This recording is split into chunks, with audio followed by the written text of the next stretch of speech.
Sholat, tapi pikiran melayang. Begini jawaban Rasulullah yang menggetarkan hati. Pada suatu majelis Rasulullah, suasana terasa begitu tenang. Para sahabat duduk melingkar menyimak setiap perkataan beliau dengan penuh perhatian. Namun, di antara mereka, ada seorang sahabat yang tampak gelisah. Jemarinya saling menggenggam, matanya menunduk, dan napasnya terasa berat. Setelah beberapa saat ragu, ia akhirnya mengangkat wajah dan berkata dengan suara lirih, "Wahai Rasulullah, aku ingin bertanya, tetapi aku khawatir pertanyaanku ini akan membuatku semakin malu di hadapan Allah." Rasulullah pun tersenyum lembut, menatapnya penuh kasih sayang. "Katakanlah, wahai saudaraku, tidak ada pertanyaan yang membuat seseorang hina jika ia bertanya untuk mencari kebaikan." Sahabat itu menarik napas dalam, matanya mulai berkaca-kaca. "Wahai Rasulullah, aku merasa salatku sering tidak khusyuk. Kadang aku mengingat urusan dunia, kadang pikiranku melayang entah kemana. Aku takut salatku tidak diterima oleh Allah. Apakah dengan salat seperti itu, aku tetap mendapatkan pahala?" Suasana majelis seketika menjadi hening. Para sahabat lainnya ikut menunduk, merasakan kegelisahan yang sama. Mereka tahu betapa beratnya pertanyaan itu. Namun, yang terjadi setelahnya benar-benar di luar dugaan. Rasulullah tidak langsung menjawab. Beliau menatap sahabat itu dengan penuh kelembutan. Lalu tiba-tiba air mata mulai membasahi pipi beliau. Para sahabat terkejut.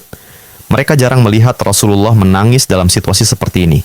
Dengan suara bergetar, beliau berkata, "Demi zat yang jiwaku berada di tangannya, sungguh setan tidak akan pernah berhenti berusaha mencuri bagian dari sholat seorang hamba hingga ia teralihkan. Tetapi ketahuilah, Allah tetap melihat usahamu." Rasulullah menarik napas dalam, lalu melanjutkan, "Wahai saudaraku, jika engkau meninggalkan salat hanya karena takut tidak khusyuk, maka setan akan menang. Tetapi jika engkau tetap berusaha salat meski pikiranmu teralihkan, ketahuilah bahwa setiap kali engkau berusaha kembali kepada Allah dalam salatmu, saat itulah Allah menyambutmu." Mendengar itu, sahabat tersebut tak mampu menahan tangis. Begitu pula para sahabat lainnya. Kemudian Rasulullah melanjutkan dengan penuh kelembutan, "Bayangkan seorang ibu yang melihat anaknya berjalan ke arahnya, tetapi anak itu sering jatuh dan tersandung. Apakah sang ibu akan marah? Tidak. Ia justru akan berlari menghampirinya, mengangkatnya, dan mendekapnya erat. Itulah Allah. Ia lebih penyayang daripada seorang ibu kepada anaknya. Selama engkau terus kembali, Allah akan selalu menerimamu." Air mata mengalir di pipi sahabat itu. Kata-kata Rasulullah begitu menusuk hatinya. Sejak hari itu, ia tidak lagi putus asa dalam sholatnya. Ia tetap berusaha khusyuk, dan setiap kali pikirannya melayang, ia mengingat nasihat Rasulullah.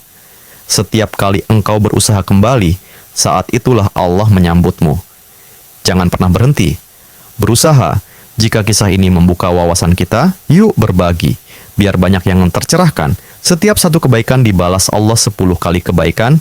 Barokallah forever. Amin ya Rabbal Alamin ya Mujibas Sailin.